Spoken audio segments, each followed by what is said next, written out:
Good morning, book lovers of the internet. Welcome or welcome back to my channel. If you're new here, make sure to subscribe because for every subscriber, I get a new subscriber and I also read a page from a book of my choice. So I would like to start off this video by wishing you all a happy new year 2024. And in this video, I am going to be reviewing my first book of this year, and this one is called Dogs Don't Tell Jokes by Louis Sachar, which is one of the 24 books I wanted to read in 2024. So this one has about 210 pages and I rated it 3 stars. And I started by mentioning that it was the first read of the year for me and it did not disappoint.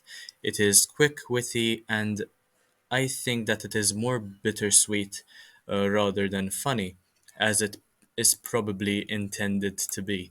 Um, Gary Boone, who is the protagonist, the main character, is basically Greg Heffley, who is the wimpy kid before wimpy kid was even a thing. He doesn't have any friends who respect him, and he also masks his embarrassment and his disappointment with his so-called comedy. In fact, I believe he has a lot of pent-up feelings within him, which is why the book ends on the note it does.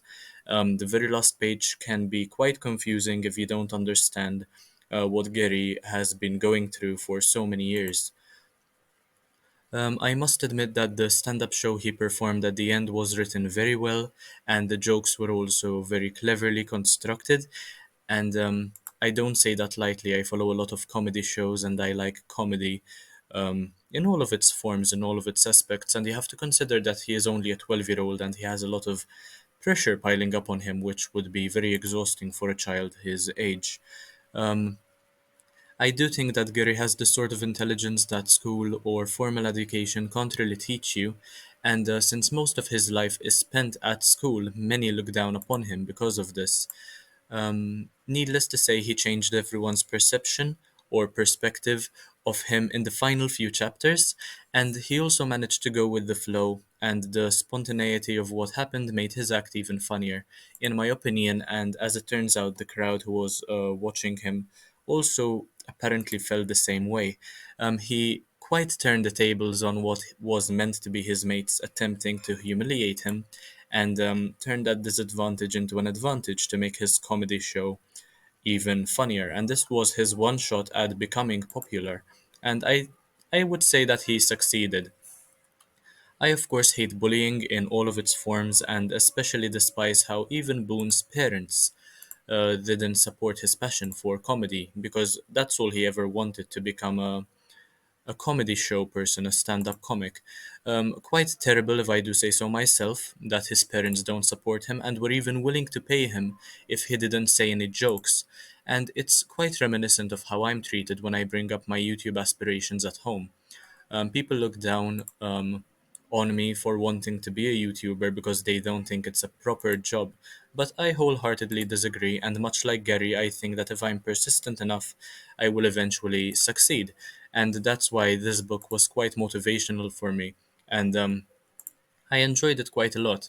Um, some of his jokes are quite pathetic, and he lacks a lot of emotional intelligence, so much so that he breaks down towards the very end when he understands that he is now accepted as part of the community, and he is also accepted by the community. Nowadays, I'd say he would certainly be diagnosed with autism, although that is not something which um, I would say lightheartedly either, because there are a lot of traits in here that indicate that he has autism, though I'm not quite sure of Louis Sachar's um, instincts, perhaps, or his true intentions. I must say that I don't care much for Angeline, who is Gary's romantic interest, and I also hate how she tried to get him to quit his comedy show after he had his performance completely rehearsed and ready and completely memorized. So this was basically a talent show, and it was the most important thing for him to do that year. And she just tried to shoot him down and tell him that something terrible was going to happen, which I suppose it did, but he managed to take advantage of that situation. It sucks that for a few chapters he tried to change his personality to fit in, as from my experience, that is something that you should never do, especially if you're not hurting anyone with what makes you feel happy in the moment. And in the case of Gary, it is, of course, his comedy. So I didn't rate this any more highly because I don't think of it as quite an original idea or something that blew my mind or made me think any further. It's a simple story with some conflict, fun conversations here and there, good jokes as well. I would recommend this book, but I wouldn't rate it any higher than 3 stars. It is just one of those books that I enjoyed reading but won't think about too often, probably. Anyway, once again, I want to wish those who follow my reviews on Goodreads and those who have subscribed to me on YouTube or even follow me on Instagram a happy New Year 2024. That is all I had to say about Louis Sachar's Dogs Don't Tell Jokes. I don't really understand what the dog metaphor is meant to mean, but if you know, let me know in the comment section down below. As usual, thank you so much for watching, and make sure to support my channel in any way you can. Leaving a comment and a like can help influence my channel for the better in ways you will never understand. I hope to see you in the next one very, very soon. And let's make 2024 a great year. Let's get the silver play button this year.